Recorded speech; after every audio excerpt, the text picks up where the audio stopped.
We love sitting around and thinking about We stuff sure and do some spiraling thinking. and reading and like Big thinkers. writing and just we are thinking, we are just overthinking. Should we talk about how you're trying to bully me into not setting goals? Because I think there's actually something fun there. That's actually kind of, So what I will say about that is I have spent the last almost 3 years making my self-care / self-growth my full-time job. I've put it above everything else. Yeah.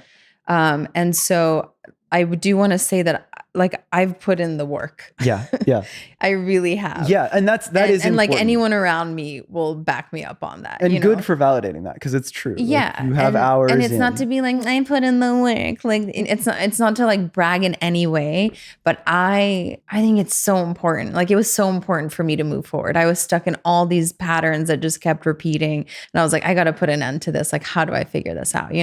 So that looks like therapy and reading the books and listening to podcasts and journaling and meditating. And it's like all the things that people tell you, like I absolutely promise from the core of my very being, these boring things, they help and they add up. And I promise meditating, it's so stupid in the beginning, but then one day you're like, oh, no, this works. Right.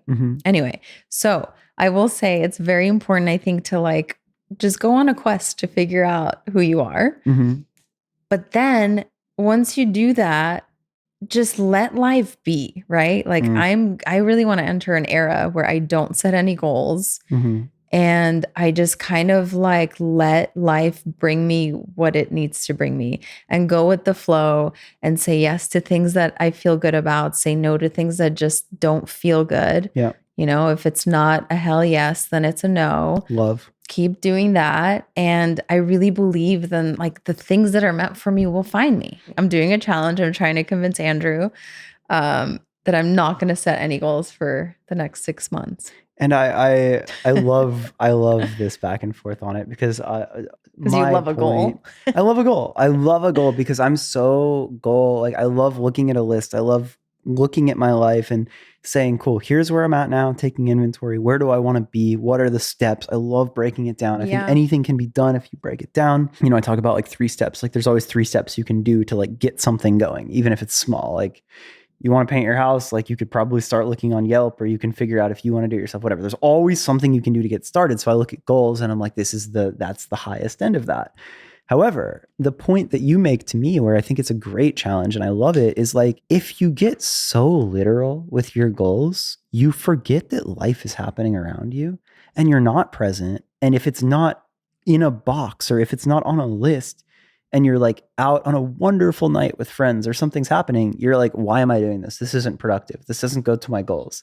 And then you like look at your life for the last 5 years and you're like, I wasn't present for anything. And I was just chasing a bunch of goals that I thought would be what I wanted. And then they're not. So I understand that side, and goals are super important to know. It's like your compass, like check in with your compass, because if you were to have a bunch of goals for EmoNite Ride or Cry, like if you only stayed to those and you never checked in, you'd be in a bad spot.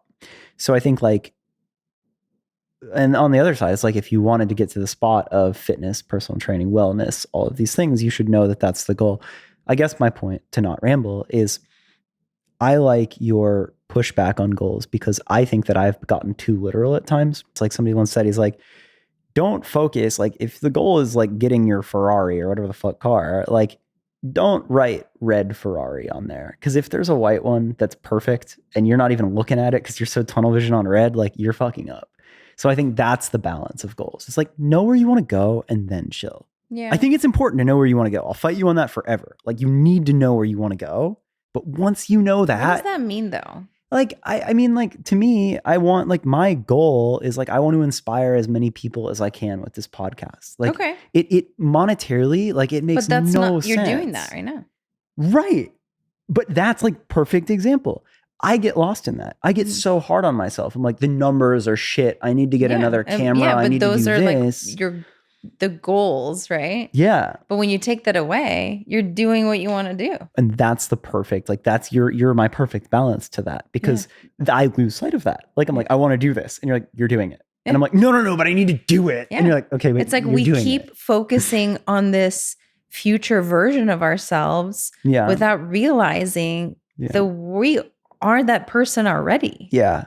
And we don't need to change anything about ourselves, because if you're constantly focused on this future version of yourself, you're literally losing sight of how far you've already come, how cool you already are now, how beautiful every present moment is, right? Like every moment that's happening, that's all that's going on. There's nothing else happening. And so no, you the just more actually you really got focus me with that on one. the future, just like the more you're taking away from the present, just the present moment, you know? And I really regret, I'm telling you right now, in the 6 years I did EmoNite, I was present for maybe 1% of it. And we talked about that even in the last. I was constantly worried about the next thing. You know, I was doing one EmoNite. I was like, oh my God, tomorrow there's this meeting. I got to get on this flight.